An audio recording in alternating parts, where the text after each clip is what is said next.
to a very special edition of the Revolutionary Wrestling Podcast with our MMA Roundup. This is a very special segment that we're going into. Tony and I have been big fans of mixed martial arts pretty much since it started getting big into the scene. I mean, at least since the Chuck Liddell days, and even back before, a little ways.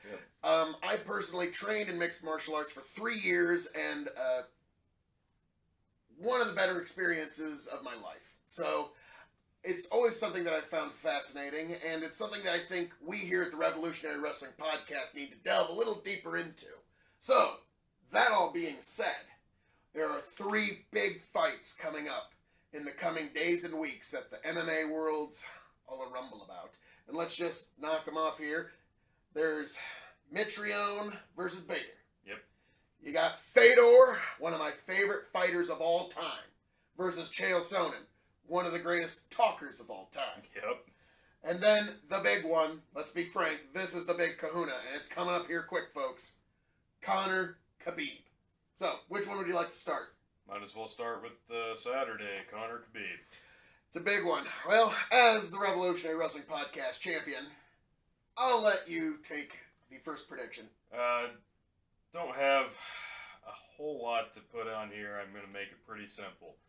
Conor did his normal stuff. He got his opponent angry. He got inside his head. That's what he does best. Mm-hmm. He has been very focused on getting his own brand over, not even necessarily in the ring, in the octagon, in the fight world. Everybody's looking for his whiskey. Exactly. He's getting his brand over. So maybe he's a little distracted. And getting inside of his opponent's head maybe bites him in the ass a little bit here. He's going to get beat up in this match.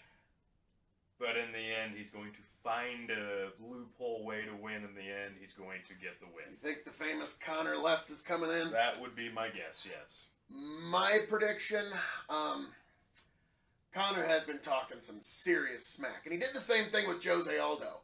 And Jose came in with so much rage that he just came off of his game plan and like, I just want to hit this guy so bad. And that was what allowed Conor to sneak in. What was that, like a 9-second win? It was humiliating for Jose. But I think Khabib is a bit more level-headed guy than that. I think this isn't going to affect... I think he's going to be able to separate the fact that that's all talk from his game plan. That, and I honestly think a lot of people want Conor to win. I think Khabib is going to mess his world up. I think Conor is going to be a bloody mess. His whole face is going to be swollen. I think Khabib is going to show himself to be the real lion of the lightweight division. I think there's a possibility it could go to the judges' scorecards, but if it does, you are going to know without a shadow of a doubt that Khabib is the champion. He's going to dominate most of the fight. Conor's going to have a good chance first 2 rounds. After that, the longer this fight goes, the more Khabib is just going to grind him and pound him, and eventually he's either going to get pounded out or it's going to go to the judges, but Khabib's going to eventually be the winner. Why? A lot of the reasons you said. Conor's been doing boxing fights, promoting brands, doing this, doing that, and Khabib, on the other hand, like the old line from Rocky, he's hungry, Rock! You ain't been hungry in years, Conor! And unfortunately, I think that's going to catch up and bite him. And I think Khabib is...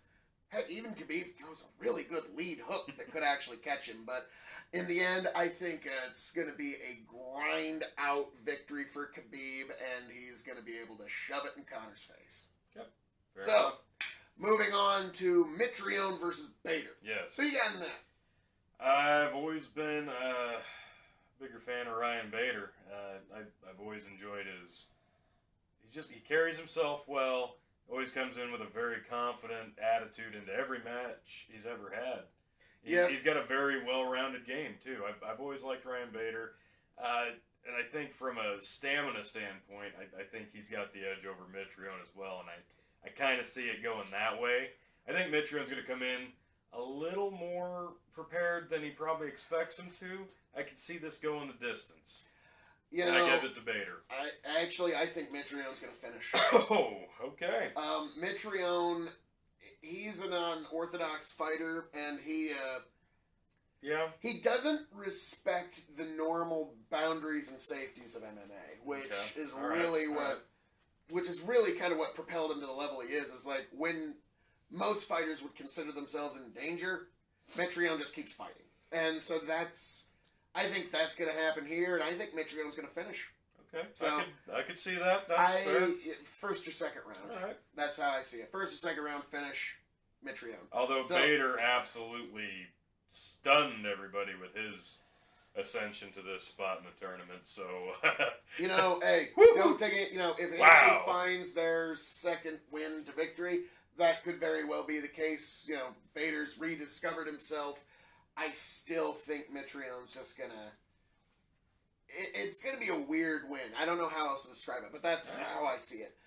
Now, moving on to the next match, and really one of the big features of this tournament, and featuring two of my favorite fighters. Chael Sonnen, great talker, and one of my favorite fighters of all time, Fedor Emelianenko. I'm just going to go ahead and come out and say it. I think Fedor is going to mess up Chael. Chael's got a chance. Remember how Dan Henderson did Fedor over? Yep. That could very well happen again.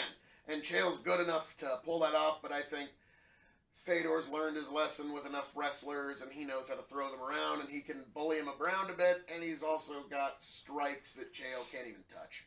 Which Chael Sonnen shows up here? Is it the Chael that fought Tito Ortiz and kind of sandbagged himself into a loss? Or is it the Chael Sonnen that basically beat Anderson Silva? And still sandbagged himself into a loss. Yeah. And that's why I have Fedor. In a nutshell, yeah, that's kind of why I'm picking Fedor myself, because somehow Chael's going to find a way to lose. Which Chael shows up, I don't know. Irrelevant. We'll Fedor find out. wins. We'll give you our retrospective once these fights happen, folks. Join us as we find out who is the best heavyweights and the best lightweights.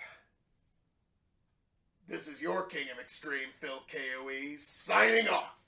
Handing it over to my indomitable broadcast partner, Tony G. Thanks for watching.